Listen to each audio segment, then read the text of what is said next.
entraríamos en una ronda de preguntas y respuestas. Adelante, presidenta. ¿Y el video? Adelante con el video, por favor.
Gracias, buenas tardes a todos y a todas. Este video que acabamos de ver da cuenta del desarrollo de la jornada, del inicio de los trabajos de los cómputos en las 300 sedes distritales del Instituto, de la voluntad y el profesionalismo con el que están trabajándose en las 300 juntas distritales, de cómo llegaron los paquetes a los mismos, de cómo se están transmitiendo en vivo y cómo estamos en este momento trabajando. A todos los medios de comunicación, muchas gracias por estar aquí con nosotros. A nombre del Instituto Nacional Electoral, agradezco profundamente su presencia y atención para seguir informando con claridad, responsabilidad y transparencia sobre la parte final de este inédito proceso electoral en el que las y los ciudadanos de México han elegido por primera vez en la historia a quienes integrarán el Poder Judicial de la Federación. Es muy importante que la ciudadanía constate qué está ocurriendo en este momento en cada uno de los 300 consejos distritales del INE distribuidos en todo el país. Quiero recordar la forma y el orden en que se desarrollan. Esta fue aprobada desde el 6 de marzo de este año mediante un acuerdo del Consejo General relativo a los lineamientos para la preparación y desarrollo de los cómputos distritales de entidad, circunscripción y nacionales del proceso electoral extraordinario para la elección de cargos en el Poder Judicial de la Federación. Por ello deseo de nueva cuenta explicar, yo sé que ustedes lo manejan perfectamente, paso a paso en 5 puntos, cómo se lleva a cabo el escrutinio y el cómputo de los votos que se emitieron este domingo 1 de junio. Primero, al cierre de las casillas a las 6 de la tarde del domingo, inició el procedimiento de escrutinio de separación de boletas de clasificación por elección en cada una de las mesas directivas de casilla. En ese proceso, todas las boletas locales y federales para diversos cargos se depositaron en una misma urna. Por ello, todas son clasificadas por elección, se cuentan y son registradas en actas firmadas por las y los funcionarios de casilla, nuestras vecinas y nuestros vecinos, como siempre ha sido. Posteriormente se elaboraron los carteles que esta ocasión fueron informativos, precisando únicamente la cantidad de personas que votaron conforme a la lista nominal y la cantidad de boletas extraídas de las urnas por cada elección. Esto quedó fijado fuera del lugar donde se instaló cada casilla seccional para su consulta pública. Segundo, estos paquetes electorales debidamente sellados y firmados fueron trasladados preferentemente por las personas presidentas de casilla con apoyo del personal del INE en dispositivos monitoreados a las sedes distritales del instituto, donde ahora se encuentran resguardados con estrictas medidas de seguridad y bajo observación ciudadana. Durante todo este lapso, los cómputos han sido observados aleatoriamente por los 170,000 observadores electorales que se registraron para atestiguar en nuestras juntas esta parte del proceso. Tercero, desde la noche del domingo y durante los días siguientes se llevan a cabo los cómputos distritales que consisten en la apertura y carga en el sistema de los votos que contiene cada paquete electoral. Para ello se han conformado grupos de trabajo en cada consejo distrital donde se instalan de 8 a 10 puntos de escrutinio y cómputo. En cada punto, 10 personas auxiliares revisan boleta por boleta. Una de ellas se configuran en parejas, lee los votos y la otra los registra en el sistema con una doble verificación. Los resultados son digitalizados y publicados en línea en tiempo real. Debemos destacar que en este proceso para los cargos federales una persona no representa un voto, sino hasta 39. Si consideramos nuestros porcentajes de participación, esto representa tan solo para la Corte capturar 117 millones de votos, 117 millones de decisiones individuales en caso de que todos los que asistimos a votar hayamos votado las 9 opciones que teníamos. En global, en un escenario de marcaje completo de las boletas, esto nos llevaría a una captura de 507 millones de votos de mexicanas y mexicanos que decidieron por la justicia de nuestro país. Si recordamos los resultados de las elecciones federales de 2023 y 2023-2024, que renovaron los poderes ejecutivo y legislativo, se computaron poco más de 180 millones de votos, a razón de 60 millones por cada una de las elecciones. Entre las elecciones de Presidencia de la República, Cámara de Diputados y Senado de la República. La diferencia del presente es más de 2-1. Estamos realmente en la elección más grande de nuestra historia.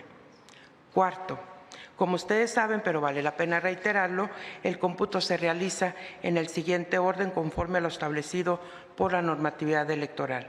En principio, Suprema Corte de Justicia de la Nación, seguida del Tribunal de Disciplina Judicial, para continuar con la Sala Superior del Tribunal Electoral del Poder Judicial, luego las salas regionales del mismo tribunal y terminamos con magistraturas de circuitos judiciales por distrito judicial y electoral y juezas y jueces de distrito por distrito judicial electoral.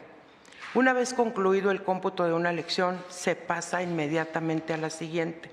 Actualmente hay algunos consejos distritales que ya se encuentran capturando las elecciones de magistraturas de la Sala Superior del Tribunal Electoral del Poder Judicial de la Federación.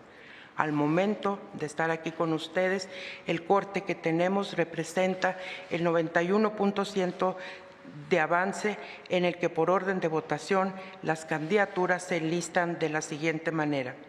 Candidatas mujeres, Lenia Batres Guadarrama, con 5,030,281 de votos. Yasmín Esquivel Moza, con 4,484,299 votos.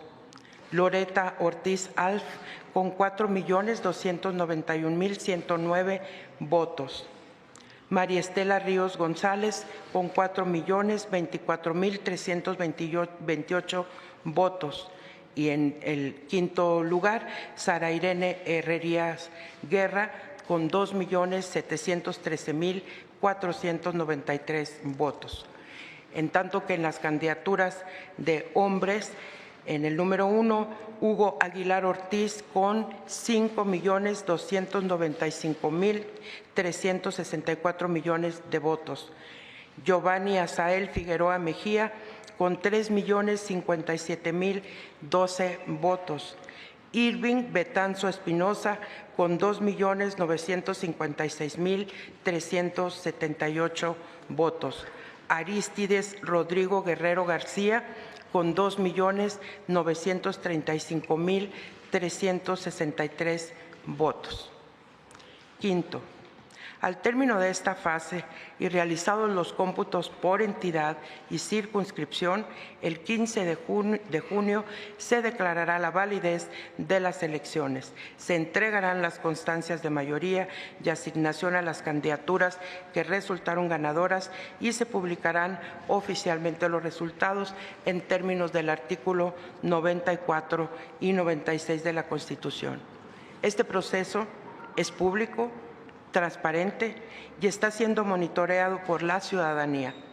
Las sesiones de cómputo pueden ser observadas en tiempo real a través de Internet y las ligas pueden ser consultadas en la página del Instituto. A quienes preguntan cómo se asegura la integridad de los votos, les reiteramos, cada etapa de este procedimiento está perfectamente observada, documentada, resguardada y supervisada.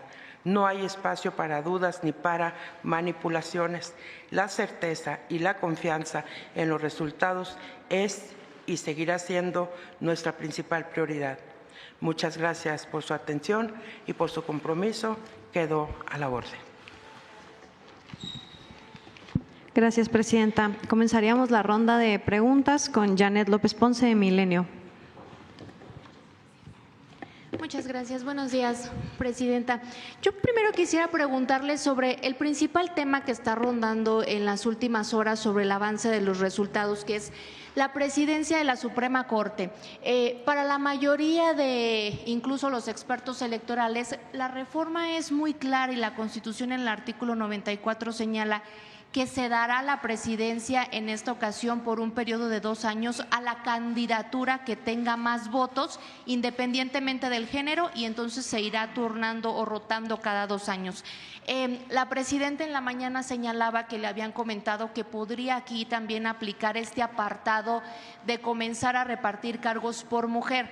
Sin embargo, entiendo, incluso ayer nos lo comentaba la consejera Dania Rabel, esto ya se hizo en cuanto a los cargos 5-4 y la presidencia es solo una función, no un cargo. Entonces, quisiera que usted nos pudiera explicar, presidenta, el 15 de junio que entreguen las constancias, si esto incluye que ustedes mismos como Consejo General determinen quién ocupa la presidencia y si sí es quien obtenga más votos y no por género. Y en segundo punto quisiera también preguntarle, presidenta, la presidenta Claudia Sheinbaum también señalaba que los errores o las deficiencias que se pudieron tener en esta elección y que derivan en la baja participación, el INE tendría que enmendarlo o ajustarlo para 2027.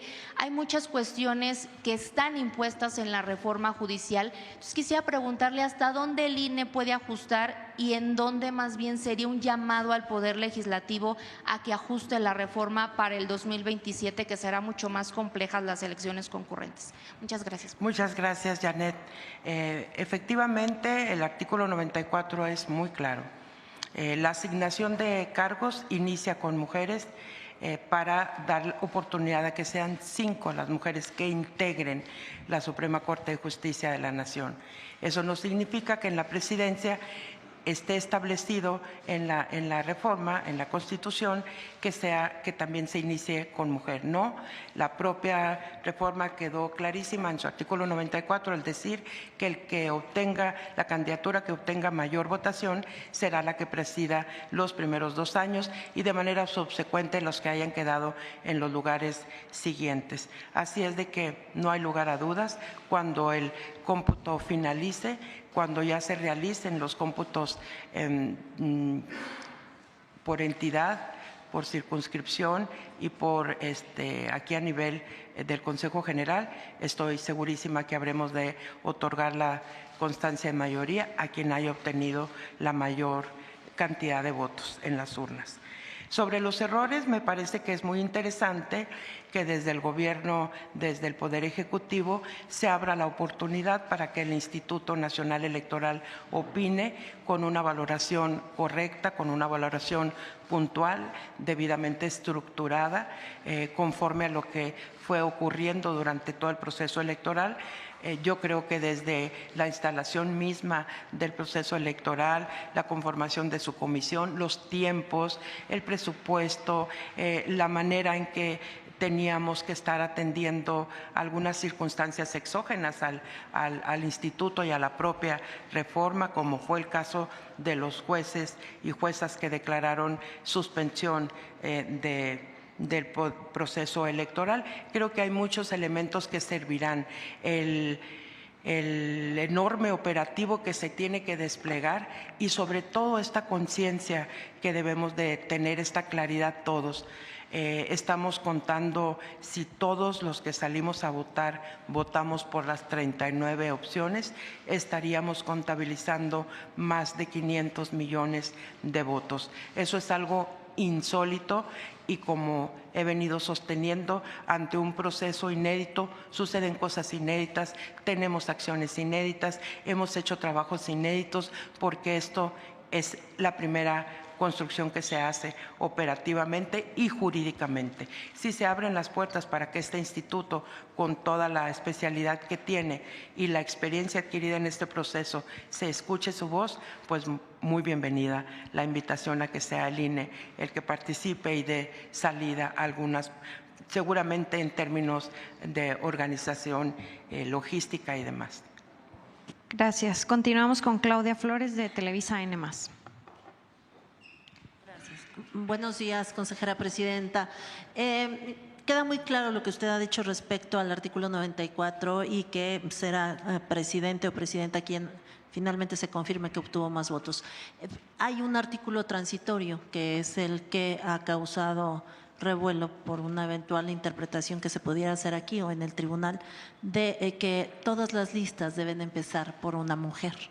¿Ese artículo transitorio lo analizaron o simple y llanamente no se especifica en el cuerpo normativo de la Constitución que tenga que ser una mujer quien ocupe por primera vez la presidencia de la Suprema Corte, o un hombre en todo caso? Ya tenemos actualmente una presidenta en la Suprema Corte, que fue la primera mujer, la Suprema pero en Corte este de proceso, voluntad popular, en este a través proceso. del voto popular, evidentemente. Ajá, ¿no? Claro, gracias, Claudia.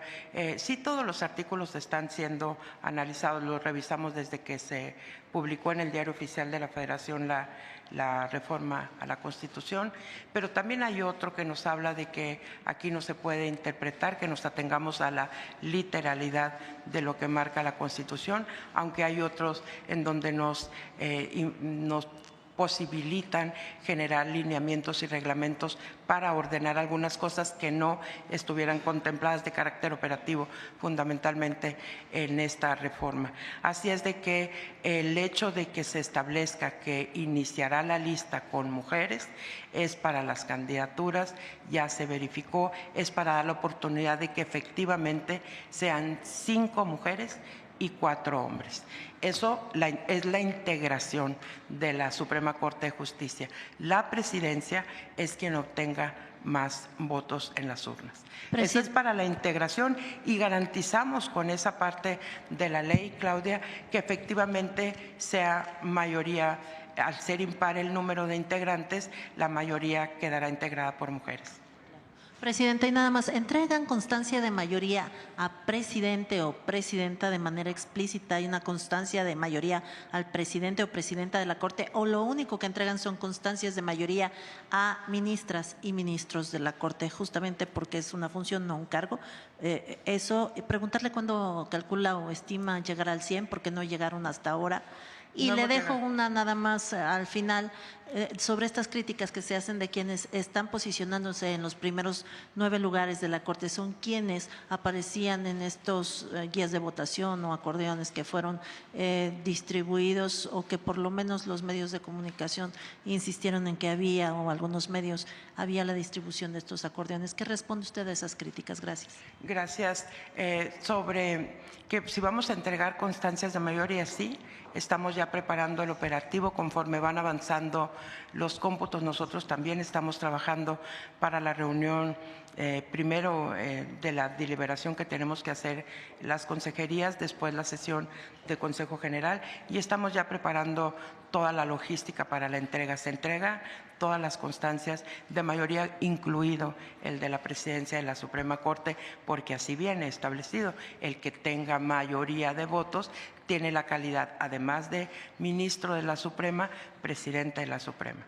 ¿Sí? Y sobre las críticas a los que resultaron, a nosotros nos toca, Claudia, entregarle las cuentas a México de lo que estamos contabilizando en cada uno de los 300 distritos. Ese es el cómputo y esas son las cifras que vamos a estar proporcionando. Si fueron coincidentes o no fueron coincidentes, pues yo creo que todos tenemos la posibilidad de revisar tanta variedad de opciones que había en lo público para emitir nuestro voto y constatar si eso es así, porque hubo de todo tipo de opiniones para que todos los que fuéramos a votar las tomáramos en cuenta, estas denominadas acordeones. Nosotros estamos dando cuenta de lo que en la urna se depositó por parte de los ciudadanos. El análisis ese vendrá después, estoy segura. Gracias, presidenta. Jorge Monroy, Latinos. Buenos días, presidenta. Hola, Jorge. Secretaria, consejera. Quisiera preguntarle, dividirme una pregunta en dos. Quisiera saber por qué no tiene el 100% de los cómputos digitales, dado que pues, prácticamente los paquetes electorales, ayer nos decía, están ya en los consejos distritales. ¿Por qué no esperó? Porque finalmente ese es un elemento también de certeza para los candidatos y los propios ciudadanos. Entonces quisiera preguntarle por qué no esperó usted a tener el 100% de las actas, de los cómputos digitales, y ni presenta un informe con un 91%. Y en este mismo tema quisiera preguntarle, deme un momento. ¿Por qué no presentó la lista con base en ganadores? O sea, se esperaba que usted presentara la lista ya definitiva de los 9 personas que van a ocupar un espacio en la Corte. Digamos, eso es lo que esperaba hoy la ciudadanía de usted, que presentara esa lista con base en los cómputos. ¿Por qué no nos la presentó de esa manera, presidenta? Y con base en lo que dijo la presidenta Sheinbaum, para evitar especulaciones, presidenta, yo le quisiera preguntar si el INE tiene capacidad para asignar la presidencia de la Suprema Corte de Justicia de la Nación con base en la equidad de género. Quisiera preguntarle eso. Y por otro también, ¿usted cree que se está abriendo un conflicto postelectoral y una crisis constitucional innecesaria, dado que, ya lo mencionaba usted, está muy claro en la Constitución lo que establece, digamos, después de esta elección? Gracias. Gracias, Jorge. A ver, ¿por qué no esperé al 100%? Porque me comprometí a salir a dar el avance, el porcentaje en el que íbamos en el cómputo. Nada más te recuerdo, Jorge, que en esta ocasión no es un PREP, no es un conteo rápido, es el cómputo definitivo el que se está trabajando en los 300 distritos. Y vale la pena salir a decir en qué nivel nos encontramos, porque eso forma parte de la transparencia y de la información oportuna, que se une a la siguiente pregunta de por qué no presento lista de ganadores. Pues no podemos presentar lista de ganadores ahorita, justo por lo que les informaba. El proceso consiste en que se terminan los cómputos distritales, viene el cómputo estatal y todavía llega aquí al Consejo General a hacer el cómputo nacional. Es decir, hay fases que debemos de ir cumpliendo y en este momento nada es todavía definitivo, aun cuando las voces públicas y los expertos en la materia establecen que ya hay tendencia y este tipo de situaciones. Al Instituto Nacional Electoral le corresponde estar informando puntualmente el avance de los cómputos y es lo que estamos haciendo el día de hoy, por eso no hay lista definitiva. La lista definitiva será hasta que este Consejo General sesione, no es la que están resultando de los cómputos distritales. Esas son el sustento para la que finalmente habrá de existir aquí en el Consejo General. Sí tiene la capacidad, no el INE, la propia Constitución te lo marca, quién es quién ocupará la presidencia de la Suprema Corte de Justicia de la Nación. Tenemos la integración y tenemos la definición de quién ocupará la presidencia. Entonces, no es que el INE tenga por sí mismo la capacidad, sino que esa atribución se la da la propia Constitución. Si considero que vamos a entrar en una crisis innecesaria, en una crisis constitucional, me dice usted, postelectoral, no veo ninguna crisis postelectoral.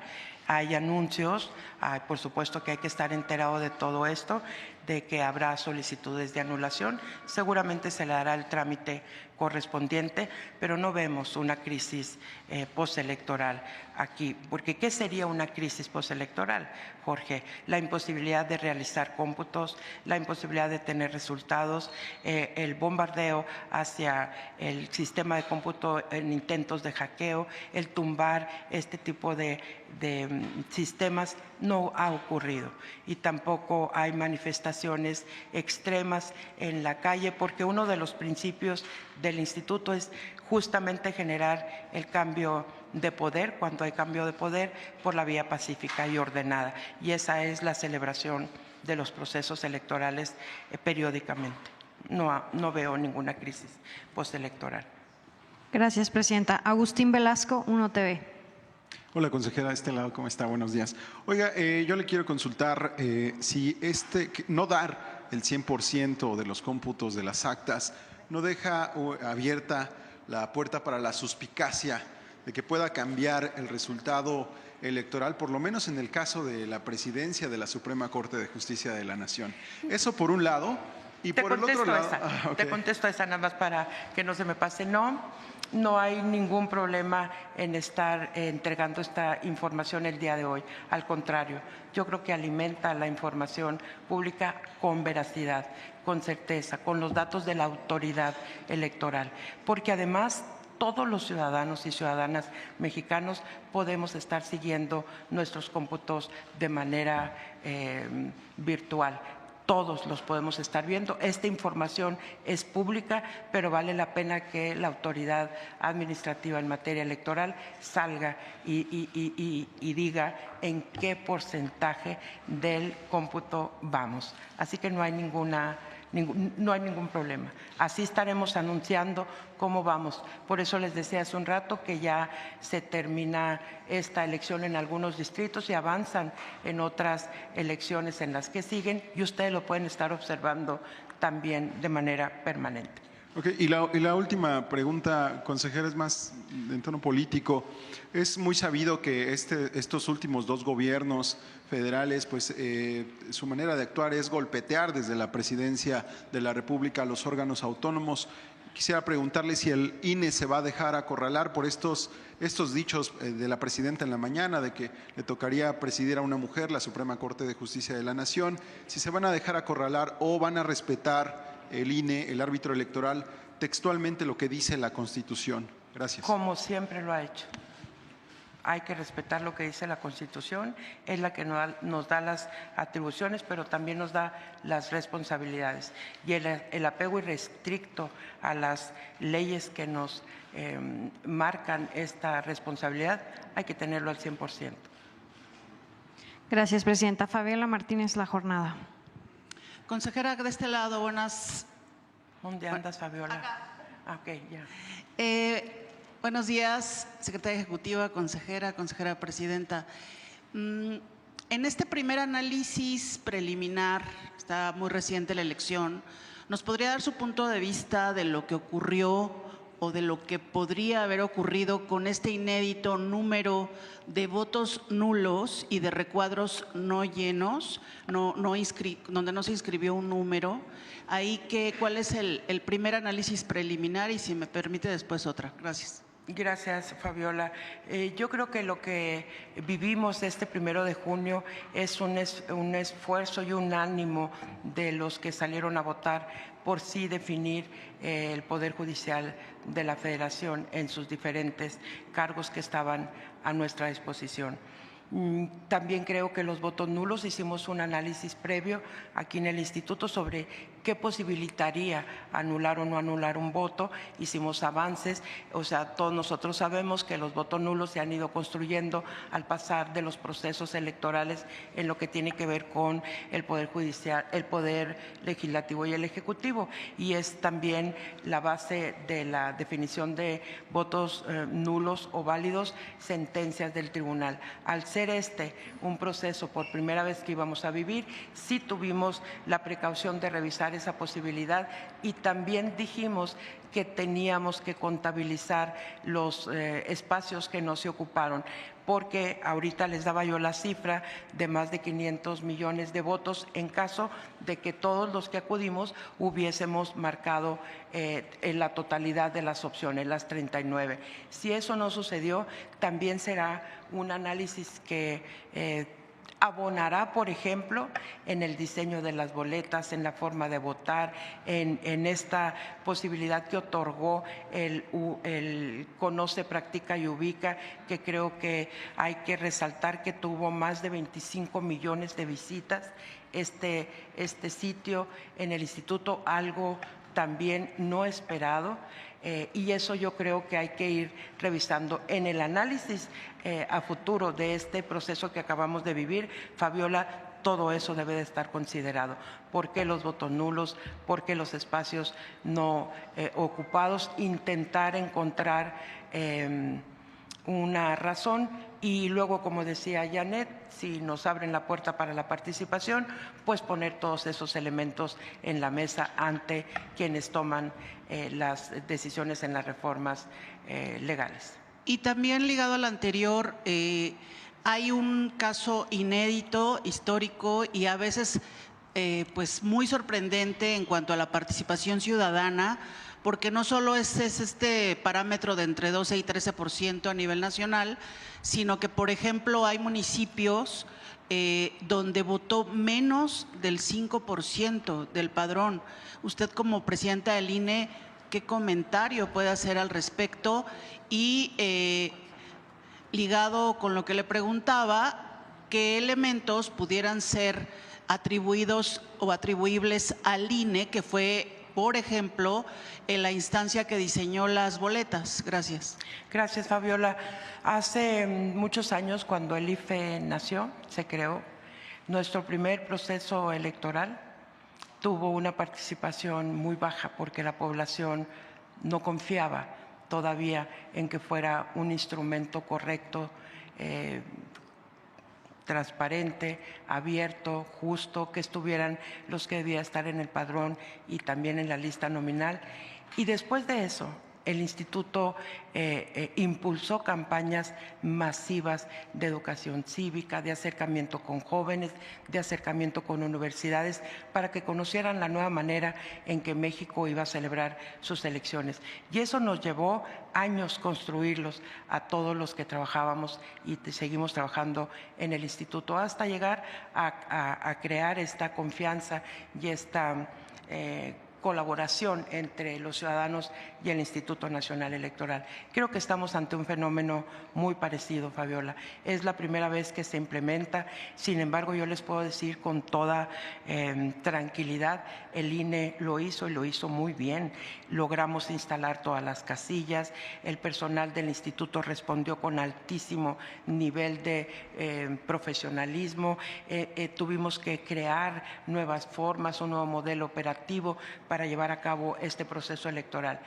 pero así como me estableces que hay municipios en donde me votó menos del 5%, también hay que decir que hay municipios en donde se votó más del 28% de esos municipios. Hay estados en donde la participación no es pareja en todas las entidades. Hay estados que no llegaron al 10%, pero la participación diferenciada es lo que nos da esta estimación definitivamente.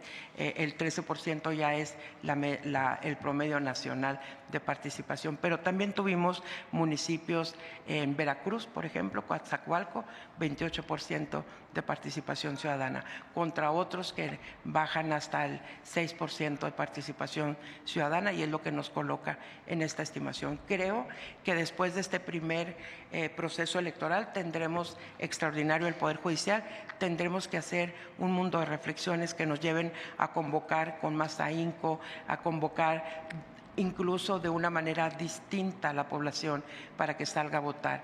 Tenemos que buscar caminos más convincentes para lograr la participación ciudadana, no para que voten por X o por Y, pero sí que nos comprometamos cada vez más, como ocurre ya con los otros dos procesos electorales.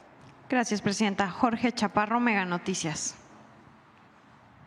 Gracias, secretaria, consejera, presidenta. Buenos días. Quiero, si me puede aclarar, los votos nulos, no hay duda de que fueron votos nulos. Es decir, se tomaron los criterios anteriores y se tiene certeza de que fueron votos nulos. Así es, esa certeza la tienen. Les recuerdo que cuando nosotros ya definimos qué eran los votos nulos y los votos válidos, esta información baja a todas las juntas locales y a todas las juntas distritales, y la capacitación es alta en el personal, y asimismo se transmite a lo que nos están apoyando en este momento en los cómputos. Así que la decisión que se toma es una decisión válida de declarar nulo un voto por parte de la presidencia y el Consejo Distrital.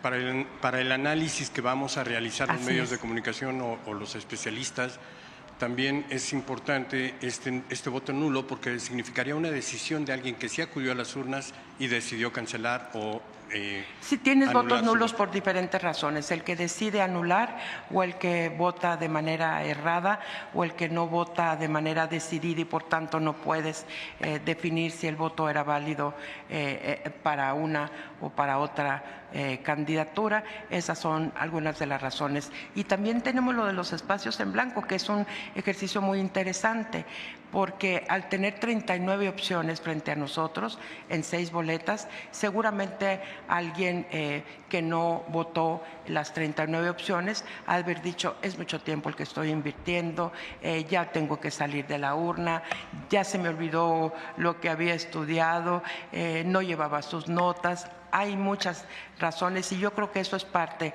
del trabajo que viene para el instituto. Sin embargo, presidenta, dada la complejidad que usted mencionaba de que se contaron votos y no personas, aquí se menciona un 10% de votos. Quiero saber cuánto corresponde a personas, cuántas personas anularon su voto, y en el otro caso igual se habla de un 11%, un poco más, de votos que no son claros por esta circunstancia que acaba usted de mencionar. Sí, ¿Me todavía puede no decir? tenemos las cifras, pero seguramente cuando concluyamos con los cómputos ya tendremos los porcentajes correspondientes, y todo eso va a ser debidamente informado, sin lugar a dudas. Pero estamos en la etapa de la celebración de los cómputos, y esta cifra de nulos o espacios no utilizados tiende a subir conforme vayamos avanzando. Luego tienes que separarla por estilo de elección, si para la Suprema hubo más anulaciones, si más votos nulos, cuál fue la complejidad del voto en cada una de las elecciones, para poder definir si eso influyó para la anulación de votos. Gracias, presidenta. Carlos Guzmán, 4 Media, Veracruz. Pues tu Consejera, estado tiene un consejera municipio presidenta. con muy alta participación. Bueno, esperemos que sea para bien todo el tema. Pues de inicio me gustaría consultarle pregunta inicial que le hacían a usted, bueno, a ustedes también, sobre este tema de la puerta que abre la presidenta Sheinbaum a contribuir con la mejora de este proceso. De inicio, pues es consultarle este tema, buscarían acercarse, derivado de que en marzo, si no mal recuerdo, después de que tuvieron esta reunión en Palacio Nacional, pues la doctora Sheinbaum habría la posibilidad de que antes de que presentara su reforma en el tema electoral, que quedó pendiente del sexenio pasado, pues de que ustedes contribuyeran, especialmente lo que le interesaba en ese caso a la doctora Sheinbaum era el tema del voto electrónico, la propuesta que hacía Carla Humphrey respecto a transitar este voto electrónico para 2030 es preguntarles si estarían dispuestas a presentar inicialmente como consejera presidenta la iniciativa que tiene la consejera Humphrey respecto al voto electrónico, y lo otro, el tema en la cuestión judicial, ¿qué mejoras le harían que nos pudiera adelantar? Tal vez mejorar lo que decía una de las observadoras aquí en el salón contigo, en la sala macrosala de prensa, que ella trabajaría básicamente con el mejorar el cómo la gente vota por los números, porque finalmente fue la mayor confusión y por eso surgió el tema del acordeón. Y alguna otra cuestión que quiera pues adelantarnos, tal vez presupuesto, que finalmente tengan el presupuesto adecuado, y también si estarían en contra de la posible desaparición de los OPLES, que todo parece indicar se va a retomar en esta propuesta que se presentará en septiembre. Gracias. Gracias. Esperemos tener el dato firme para poder opinar sobre la posible reforma electoral. Hasta este momento fue presentada en aquel momento la reforma electoral. La presidenta de México, la doctora Sheinbaum, no ha hecho una presentación oficial de una propuesta de reforma electoral. Esperemos saber qué contiene para poder opinar con mucha claridad y con mucha fuerza, porque lo que sí he sostenido antes, hoy y mañana es que los institutos estatales electorales deben de permanecer con vida. La libre configuración constitucional de cada una de las entidades demanda un esfuerzo extraordinario en cada una de las entidades, con las características y las particularidades de cada uno de los estados, que sería un poco contaminar el tema de esta coordinación que actualmente llevamos en el Sistema Nacional de Elecciones y la actividad propia federal del Instituto Nacional Electoral, porque no podemos olvidarnos que el instituto le toca organizar y llevar a buen puerto las elecciones federales, pero a los 32 institutos estatales electorales las elecciones locales, que tienen muchas áreas de oportunidad ambas, claro, siempre tenemos nosotros la última reforma electoral desde el 2014. Todo lo que vivimos en el proceso anterior, en el ordinario, y lo que estamos viviendo en esto seguramente será parte de las nuevas consideraciones que hagamos. Y sí, por supuesto, si hay un momento en el que se tenga que reunir el Consejo General con quien disponga para los trabajos correspondientes, ya sea en la Cámara de Diputados o en la propia Poder Ejecutivo, seguramente con la voluntad enfrente para que esto siempre esté a la vanguardia de nuestro país y del mundo, así estaremos colaborando. Gracias, presidenta. Jorge Salcedo, El Sol de México. Muchas gracias, presidenta. Disculpe, ¿cuándo tendríamos quizá un avance o ya, digamos, el total de cómputo de la participación para conocer un poco cuál fue el resultado, ¿no? Finalmente, si sí se llegó a ese 13%. Esa es la pregunta más interesante. Tenemos hasta el día de hoy para tener los resultados finales. Estamos esperando que los distritos, a través de sus juntas locales ejecutivas, nos estén pasando la información de la culminación. Estamos ya en muchos distritos, ya hemos terminado con este cómputo, pero se refleja en el sistema conforme se va presentando en el mismo sistema, ¿no? De tal manera que hay que tener confianza de que los temas de esta primer cómputo serán resueltos el día de hoy, y ya de ahí pasa al cómputo estatal. Esto es que no hay que dejar de tenerlo en cuenta. Aquí terminan los cómputos distritales, seguimos con los estatales y luego llegamos al nacional, aquí al Consejo General. Pero los de los distritos, en cuanto estén, ya a partir de hoy, estimo que estaremos haciendo comunicados diarios y exactamente con los avances que todos podemos ver, pero que vale la pena siempre estarlo poniendo a la orden de ustedes. ¿Habrá alguna hora, ¿habrá alguna hora estimada, habrá una conferencia de prensa para anunciar esta información? Pues yo creo que antes de las 8 de la noche. Y si no, pues entonces entramos en esfuerzos extraordinarios en los distritos en donde no estemos por alguna razón concluyendo. Ahí va el apoyo para que este día, porque hay calendario de trabajo, este cómputo tiene que terminar el día de hoy, sí o sí. Gracias, presidenta. Gracias, presidenta. No, con este mensaje, y ya lo otro va a ser mensaje a todos ustedes para que ya estemos enterados todos. Gracias. En qué momento se termina y en qué momento se termina la siguiente, y así vamos a estar. ¿Sí? Erika Muchísimas Hernández, gracias. Reforma. Acá ando. Presidenta, ya nos dijo este tema de los votos para la presidencia. Esta es una pregunta más bien técnica, entonces.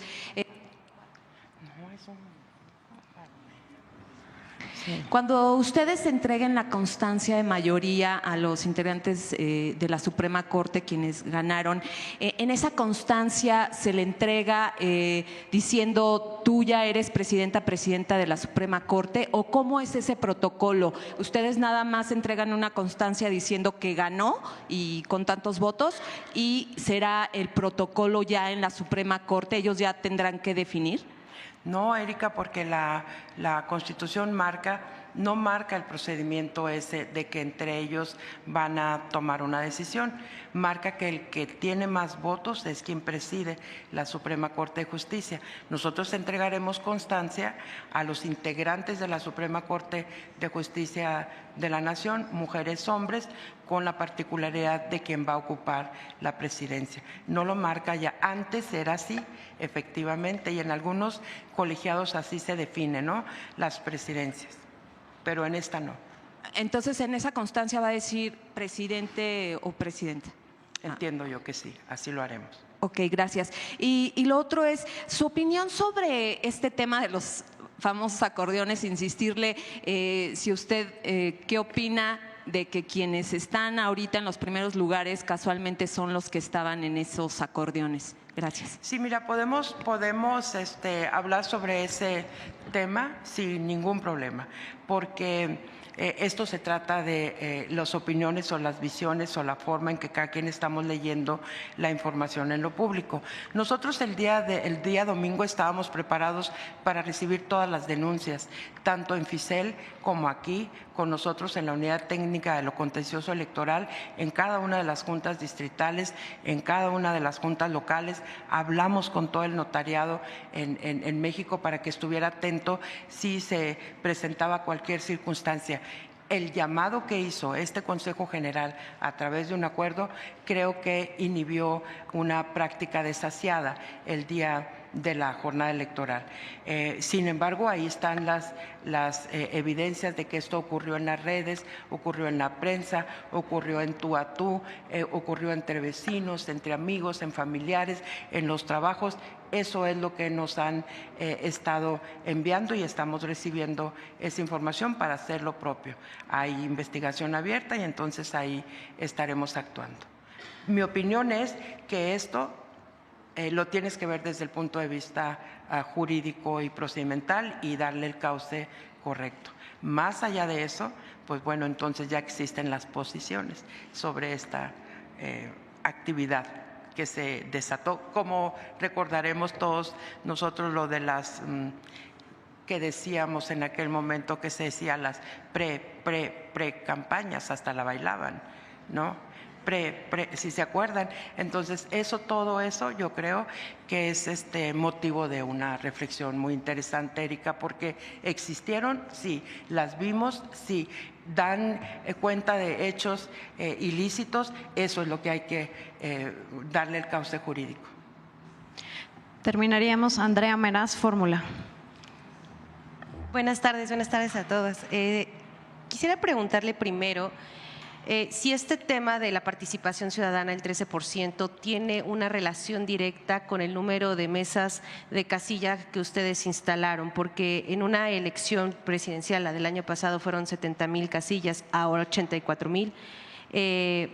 Esta diferencia, el tener que la ciudadanía que buscar su mesa de votación, la lejanía, impactó incluso a nivel municipal para tener localidades con el 6% de votación y, por ejemplo, contrario a Coatzacoalcos, que decía el 28%.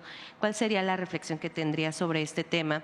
Y durante los últimos días, consejera, usted ha insistido mucho en que el INE cumplió y lo hizo bien, y lo hizo básicamente con las herramientas que tuvo, ¿no? Y durante los últimos meses escuchábamos también que hizo falta dinero, hizo falta tiempo.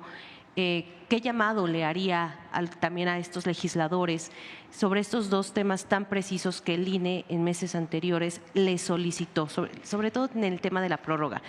¿Considera que el haberle dado el legislador 90 días más para que la elección fuera en octubre pudo haber tenido un mayor grado de impacto para que la gente saliera a votar? Esa sería mi primera pregunta, consejera. Hiciste dos. Bueno. Casi tres. Perdón. A ver.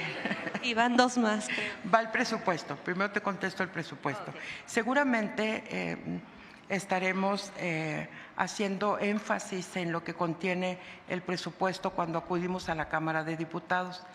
Ustedes vieron cómo defendimos el presupuesto de principio a fin porque todo estaba debidamente fundamentado y estaba debidamente trabajado en un programa, en una ruta para sacar adelante este proceso electoral. Aún así, con las diferentes reuniones y la comparecencia de las consejeras que estaban integrando la Comisión Temporal de Presupuesto, decide el Poder Legislativo este recorte al Instituto Nacional Electoral.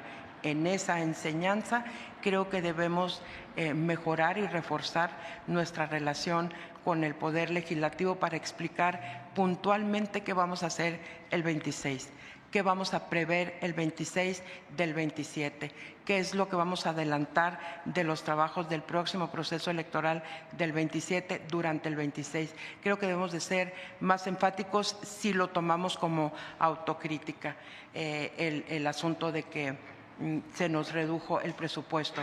Si lo tomamos de otra manera, creo que hay que rehacer algunos temas de comunicación con el legislativo. Con respecto a la relación que existe entre la votación y la instalación de las casillas, por supuesto que hay una relación sí directa, porque el proceso anterior instalamos 134,000 casillas, 134,000. En este proceso instalamos 84,000 seccionales. Esto se convierte en un diseño operativo diferente, pero no por ello ineficiente ni ineficaz, tampoco inválido. A la altura de con lo que contaba el Instituto Nacional, es el modelo operativo para llevar a cabo este proceso electoral más efectivo que este Consejo aprobó. Y eso hace entonces válida, igual que en los otros temas que han planteado tus compañeros, que este sea un tema más de la reflexión que tendremos que hacer y quizá también sirva como punta de lanza para el tratamiento del presupuesto y la explicación en la Cámara de Diputados, ¿no? Si nos hubiera ido mejor, si nos dan la prórroga, por supuesto. Es evidente, 90 días son 90 días de trabajo continuo, pero también nos hubiera ido muy bien si los jueces y juezas que no tenían la calidad para suspender el proceso lo hicieron en cientos y cientos y cientos de sentencias de amparos y demás. También nos hubiera ido muy bien con esos otros 2 meses que nos mantuvimos en pausa en respeto al poder judicial, no hacía las atribuciones de los jueces. Por cierto, acaban de revocar una de las tantas multas que nos pusieron a los 11 consejeros, ya quedó revocada una de ellas. No me pidas el dato preciso, te estoy viendo la cara, porque no me acuerdo del juez específico, pero creo que era de Michoacán y ya quedó revocada, y así se irán revocando todas porque no tenían el sustento jurídico correcto. Así que ¿me podría también será. ¿Me podría recordar cuántas multas les habían impuesto? Fíjate que creo que eran 5 multas. Entonces ya debíamos muchísimo Andrea, porque eran a título personal, ¿no? Y así hemos estado combatiendo cada una de ellas y en el paso que se tiene que ir dando ya llevamos una. Ya nada más nos quedan 4 y así caerán las otras también, estoy convencida, porque nos asiste la razón. Muchísimas gracias a todos. Bueno, perdone. ¿Usted cree que haya un alto grado de impugnaciones con el tema de los resultados? Y también, por ejemplo, en la presidencial se van los paquetes al Tribunal Electoral y allá los resguardan. ¿En este caso es similar? O sea, llegan a las juntas y después se van al tribunal, o los va a recibir y resguardar el instituto. E insisto, con el tema de las impugnaciones, ¿usted considera que puedan llegar muchas o cómo ve, Andrea, digamos? fíjate que yo quiero reconocer a todos los candidatos y candidatas que estuvieron en este proceso electoral, altamente conocedores de la materia, altamente civilizados y altamente preocupados por hacer las cosas y hacerlas bien, ellos en cada una de sus candidaturas. Cuando empezó este proceso electoral, todo el mundo supuso que como todos eran abogados, entonces íbamos a estar llenos de quejas y denuncias.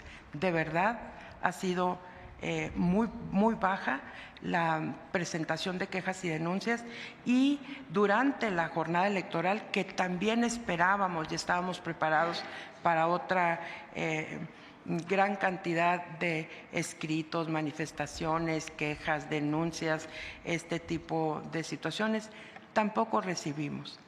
El día de la jornada, hablando con la Fiscalía Especializada en Delitos Electorales, creo que recibió a nivel nacional 1 o 2.